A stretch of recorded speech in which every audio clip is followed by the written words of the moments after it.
George Kilpatrick Inspiration for the Nation, celebrating people we feel good about. Senator John Mannion hopes to be your congressman for the 22nd Congressional District. And so we're catching him today at McCarthy Manor.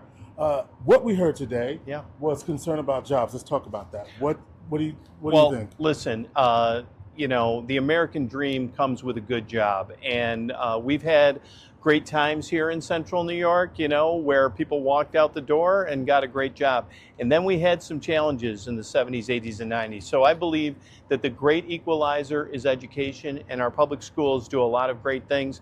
I want to support them. As a state legislator, I've supported with fully funding the foundation aid formula, getting our kids into school early with universal pre-K. We have great programs here. We've got multiple different tech programs in all the high schools in the Syracuse City schools, and apprenticeship programs to help people if they want to change a career, let them be paid while they're learning a new skill. I've supported that in the state as well. So for me, it's really about opportunity. And we know that we have great challenges here with poverty. We have not gone in the right direction over the past generation, and that's something that we got to be very intentional about and work on. If people see opportunity, that opportunity comes with a good job, and I want to make sure there are no barriers to those jobs. One of the concerns about opportunity is preparation. Will the jobs that might be available, will the people who are most in need of those jobs be able to get those jobs? So, George, it's not all about Micron, okay? But we do have great programs here in the city with the I-81 project, Pathways to Apprenticeship, that was making sure we're engaging some of our communities that have really been left behind. And I just left a meeting, it was a roundtable with Micron, the governor, the Secretary of Commerce of the U.S., and then a lot of teachers and a lot of students. And then some of those representatives from Micron included Dr. Robert Simmons, who I asked him this question because I sing his praises all the time.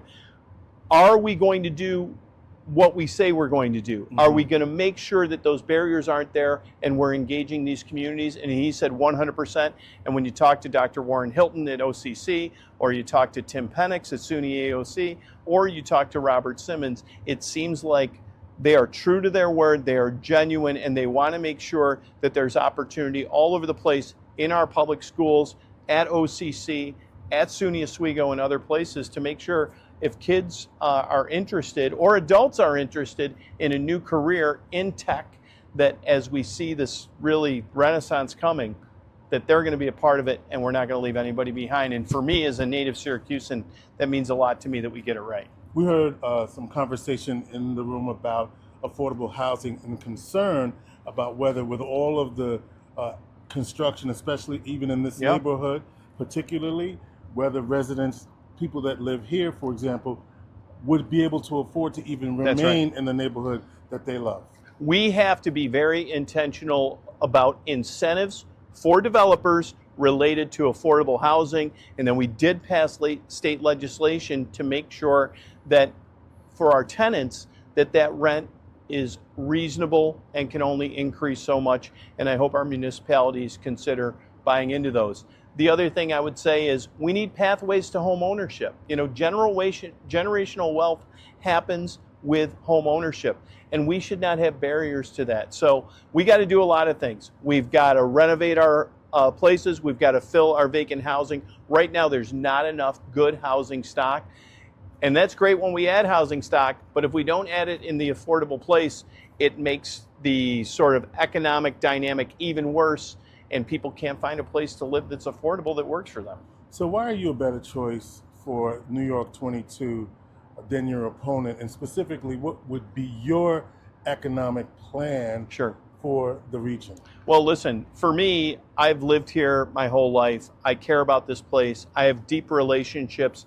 I think I understand our challenges, including our history. So when it comes to projects like the I-81 project, or what's going to happen with Micron and those satellite businesses, I want to make sure everybody's on board. And I care because I felt the pain of those years. I watched a lot of my friends go away. I had my neighbors lose their jobs when those places closed. So we can do better.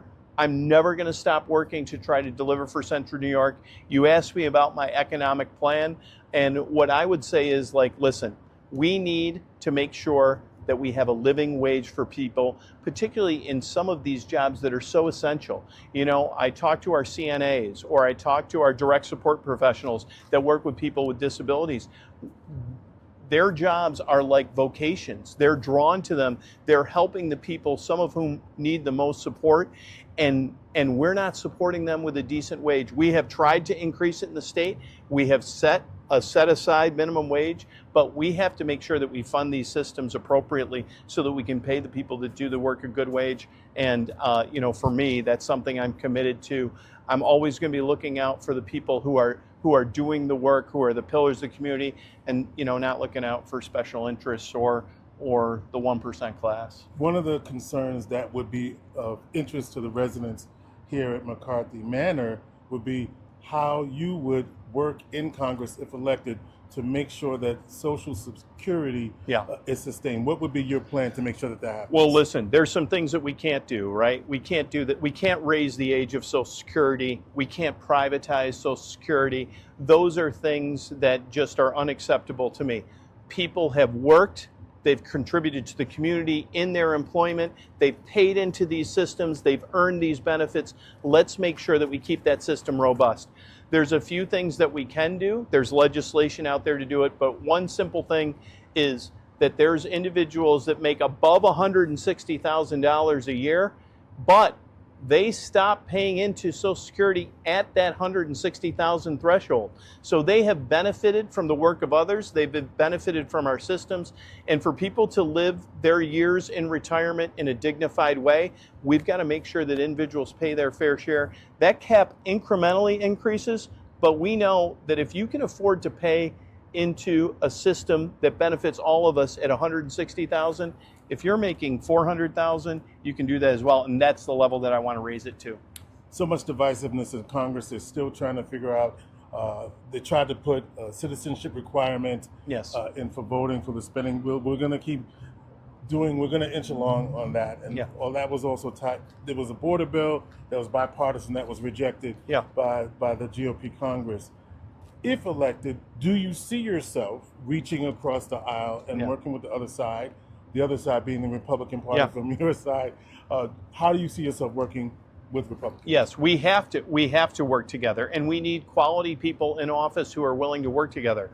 Right now, I represent 33 municipalities. 29 of them are run by Republicans. I have to work with them. It's the nature of Central New York and the Mohawk Valley. It's just how we're built. So we're not at the far edges of the political spectrum. We're down the middle. We work together. And if you pay attention to the people who have been here in office a long time, they're usually pretty close to the middle, and they certainly are working together. And to your original point, they're doing it in a very non-toxic way. We expect a lot of our elected officials here. We don't like when they're juvenile. We don't like them throwing stones. We like when they work together and deliver for the region. And I think I've shown that in the classroom for almost 30 years. I've shown it as a state senator for almost 4 years, that I'm here to work with everybody. And I hate to say this, George, some of our elected officials need a little bit of education.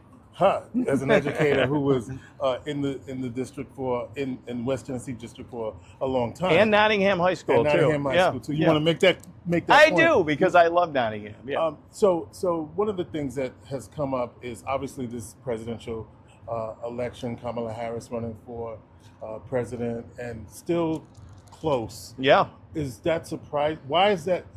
Is that surprising? Why? Yeah, so I'll start with this. You know, you go back to sort of the presidential election of 2016. I was standing in front of a bunch of students who were 16 years old, and maybe it was the first election they had ever seen. And some of the things that were happening in that election coming out of now former president's mouth and some of his actions were non-qualifying, disqualifying before, So I ran for office. That was part of my motivation, was we've got to have people who are willing to work together, who are goodness, who will build each other up. At the end of the day, you're going to disagree, but let's not set an awful example for our kids. And in those 8 years since then, the bar has only been lowered. So to answer your question, I am surprised. Because character does matter. And divisiveness that we have in this country, demonizing people in a toxic political climate, is really unsustainable. We can't sustain this. We are divided against ourselves. So we need leaders that are willing to have the courage, which shouldn't even be the case, to work with the other side. As far as Kamala Harris goes, she's duly qualified, intelligent, energized, youthful. I commend President Biden for, not only taking this country through a difficult time, but also passing the torch. And I think what has happened over these 3.5 years, as the other side has tried to attack and tear down Kamala Harris, she has proven over the past month and a half or 2 months exactly. She's reminding us of who she is and was truly, and I'm proud to be on the ticket with her. I think she's a fantastic candidate, and I think she is going to swing this pendulum back towards goodness and collectiveness and justice in this country. Quickly, abortion on the ballot. I know you indicated your support. And one quick thing I have to ask you, Mayor Adams in New York City indicted. What's your comment? So it's very disturbing on abortion. I have a 100% scorecard from Planned Parenthood, and I support a woman's right to choose, and we've passed legislation in the state to do that. A national abortion ban is very scary and puts women's lives at risk. As far as Mayor Adams, of course these allegations are very troubling, and if he is found guilty of those, or if they are true, he should really step aside. All right. John Mannion, candidate for New York 22. Thank you, George. And what do you want? Do you want people to vote for you? I do, yes.